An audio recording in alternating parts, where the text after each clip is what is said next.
आप सभी व्यूअर को मेरा नमस्कार, आदाब एवं सत श्री अकाल। मैं डॉक्टर विजय वर्मा और आप देख रहे हैं आपका अपना चैनल बेट हेल्थ केयर। आज का जो हमारा वीडियो रहेगा वो टोटल पिगलेट एनीमिया के ऊपर रहेगा। इसमें हम टोटल ये आपको बताएंगे कि पिगलेट एनीमिया आपके एनिमल्स में आपके फार्म पे होने ना पावे, उसके लिए आपको कैसे मैनेज करना है।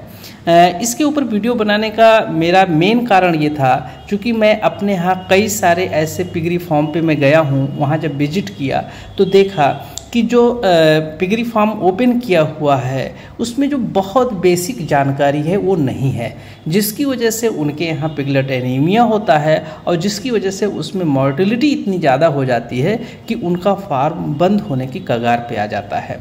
पिगलेट एनीमिया उन पिगरी फार्म में ज़्यादा होता है जहाँ पे हम जो पिग फार्मिंग कर रहे हैं अगर इंटेंसिव सिस्टम से करते हैं और यदि उनका हम जो फ्लोर है कंक्रीट का बनाए हुए हैं तो वहाँ पे पिगलेट एनीमिया होने की संभावना ज़्यादा होती है। अगर उनके फीड सप्लीमेंट में आप प्रॉपरली, जब वो पिग जो है वो प्रेग्नेंट है उस दौरान अगर उसके फीड सप्लीमेंट में आप आयरन और कॉपर को प्रॉपर मात्रा में मेंटेन नहीं कर पा रहे हैं तो उसके बच्चे जो आते हैं उसमें जो पिगलेट होते हैं उनमें जो एनीमिया होने की जो प्रोबेबिलिटी होती है बहुत ज़्यादा हो जाती है। न्यूट्रिशनल डिफिशियंसी की वजह से जब भी किसी पिगलेट में जो एनीमिया होता है ज़्यादातर या तो हाइपोक्रोमिक टाइप का होता है या माइक्रोसाइटिक टाइप का होता है। सामान्य तौर पे जब भी हम एनीमिया की बात करते हैं तो हमारे जहन में आता है कि उसमें खून की कमी हो गई, ब्लड की कमी हो गई। और जो ब्लड का मेन पार्ट होता है वो हीमोग्लोबिन होता है। हीमोग्लोबिन को बनने के लिए बेसिकली दो हमारे एलिमेंट होते हैं, दो मिनरल्स होते हैं, उनकी आवश्यकता होती है। एक होता है आयरन और दूसरा होता है हमारा कॉपर। जो आयरन होता है वो हीमोग्लोबिन का मेन कॉन्स्टिट्यूएंट होता है और साथ में जो कॉपर होता है वो हीमोग्लोबिन के फॉर्मेशंस में एज ए कैटलिस्ट वर्क करता है। अब आइए जानते हैं, अगर हमारे किसी भी पिगलेट में एनीमिया कंडीशन डेवलप हो गई है तो हम कैसे उसको पहचानेंगे, उसके साइन सिम्टम्स क्या होंगे। तो जिस भी पिगलेट में या जिस भी पिग में एनीमिया कंडीशन डेवलप हो जाता है, सबसे पहले आप देखेंगे उसका ग्रोथ जो होता है काफ़ी स्लो डाउन हो जाता है, मतलब उसमें ग्रोथ आपको कम देखने को मिलेगा। दूसरा एक कंडीशन होता है लिस्टलेसनेस। इसमें क्या होता है कि वो एनिमल जो होगा एकदम ऐसे लगेगा कि उसके पास एनर्जी नहीं बची हुई है, वो थोड़ा दूर जाएगा फिर बैठ जाता है, मतलब या उसकी जो ब्रीदिंग होती है, उसका जो सांस लेने का पैटर्न होता है वो हाँफने जैसा आपको महसूस होगा। तीसरा जो होता है उसका एनिमल का जो हेयर कोट होगा वो एकदम रफ होगा, मतलब सॉफ्ट आपको नहीं महसूस होगा। चौथा जो होता है उसकी जो स्किन होगी उसमें रिंकल आना शुरू हो जाता है। इसके अलावा अगर उसका म्यूकस मेम्ब्रेन आप देखेंगे तो आपको पेल मिलेगा।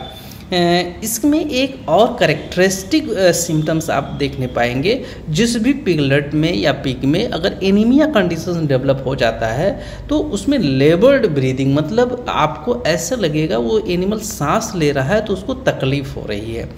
और इसमें एक चीज़, अगर उसके बॉडी को आप देखेंगे, उसके रिब्स को देखेंगे तो आपको ऐसा लगेगा कि जो उसकी डायफ्राम की मसल्स है वो जर्क दे रही है। इसीलिए इस जो पिगलेट एनीमिया होता है वो जो एनिमल लेबर्ड ब्रीदिंग करता है उसके लिए एक स्पेशल टर्म बोला जाता है जिसको बोला जाता है थम्प्स।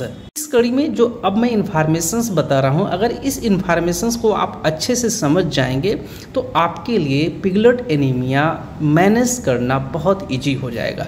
सबसे पहले आप ये समझिएगा कि जब हमारा पिग जन्म लेता है तो जो बेबी होता है, जो पिगलेट हमारा होता है, उसके लीवर में 50 mg आयरन स्टोर रहता है और जब वो माँ के दूध जो पीता है 24 आवर में 1 मिलीग्राम्स आयरन जो होता है वो अपने माँ से प्राप्त कर लेता है। और किसी भी पिगलेट को जो डेली रिक्वायरमेंट होता है वो 7 मिलीग्राम की आवश्यकता होता है।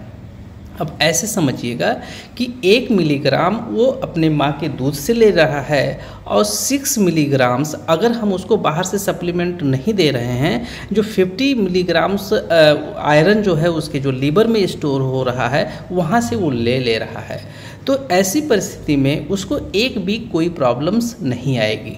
लेकिन अगर बाहर से आपने सप्लीमेंटेशन नहीं दिया है तो 1 हफ्ता के बाद ये प्रोसेस स्टार्ट हो जाएगा। कोई एनिमल्स जो एनीमिक कंडीशंस होगा वो ऐसा सिम्टम्स तुरंत नहीं शो करता है, लेकिन जैसे जैसे ब्लड की कमी होने लगती है वैसे वैसे एनिमल्स अपने सिम्टम्स शो करने लगता है। अब हम आपको ये बताना चाहेंगे कि अगर आपके यहाँ कोई पिगलेट एनीमिया कंडीशंस डेवलप हो गई है तो सबसे पहले आपको क्या करेंगे। ऐसा होता है कि जो आयरन है किसी एनिमल्स को आप ओरली भी दे सकते हैं और इंजेक्टेबल भी दे सकते हैं, लेकिन सामान्य तौर पे अगर किसी एनिमल्स को एनीमिया हो गया है तो उस कंडीशंस में हम ओरली रिकमेंड नहीं करते हैं, क्योंकि जो आयरन होता है इसका एब्जॉर्बेशंस जो होता है इंटेस्टाइन में बहुत ही स्लो होता है। इसलिए इस परिस्थिति में हम क्या करते हैं, इंजेक्टेबल देते हैं। अभी जो आयरन का इंजेक्शन्स आता है, जो आयरन डेक्स्ट्रॉन भी स्पेशली होता है, ये आपको जो देना रहता है 200 mg आपको देना रहता है। और ये जब अगर एनीमिया ज़्यादा हो गया है तो उस परिस्थिति में आपको हर तीसरे दिन आपको देना होता है और 5 बार दिया जाता है। उसके बाद जब हमारा एनिमल सही हो जाता है उस परिस्थिति में हम क्या करते हैं, फिर उसको हम ओरली देना स्टार्ट कर देते हैं। अब अगर आप चाहते हैं कि हमारे फार्म पे पिगलेट एनीमिया होने ना पावे तो उस परिस्थिति में जब आपका जो पिग है वो जब प्रेगनेंसी के लास्ट समय चल रहा है, लास्ट के 15 डे, उसके आयरन का मैनेजमेंट उसके सप्लीमेंट में बहुत अच्छे से कीजिए।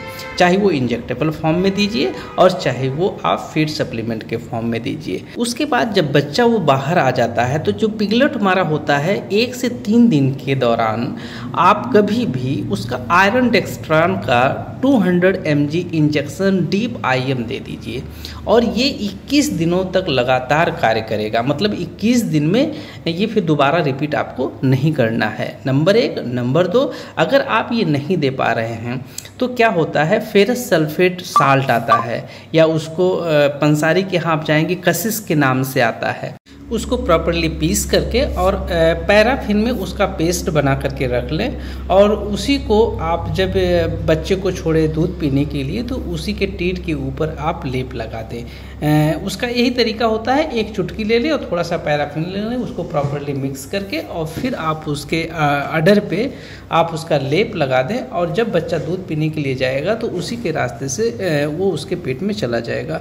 तो जो इंजेक्शंस वाला काम रहता है फिर ये आपको करने की आवश्यकता नहीं पड़ेगी। तो इस तरीके से आप अपने पिगरी फार्म पे पिगलेट एनीमिया होने से आप अपने एनिमल को बचा सकते हैं। आशा करता हूँ हमारा ये वीडियो आपको पसंद आया होगा। यदि हमारा वीडियो आपको पसंद आया हो तो हमारे वीडियो को लाइक करें या शेयर करें। यदि अभी तक आपने हमारे चैनल को सब्सक्राइब नहीं किया है तो उसको सब्सक्राइब ज़रूर कर लें, साथ में बेल आइकन को जरूर प्रेस कर दें ताकि कोई भी इन्फॉर्मेटिव वीडियो हमारे चैनल पर अपलोड हो उसका नोटिफिकेशन आपको तुरंत मिल जाए। मिलते हैं किसी और दिन किसी और वीडियो के साथ, तब तक के लिए आप सभी व्यूअर का बहुत बहुत धन्यवाद। जय हिंद, जय भारत।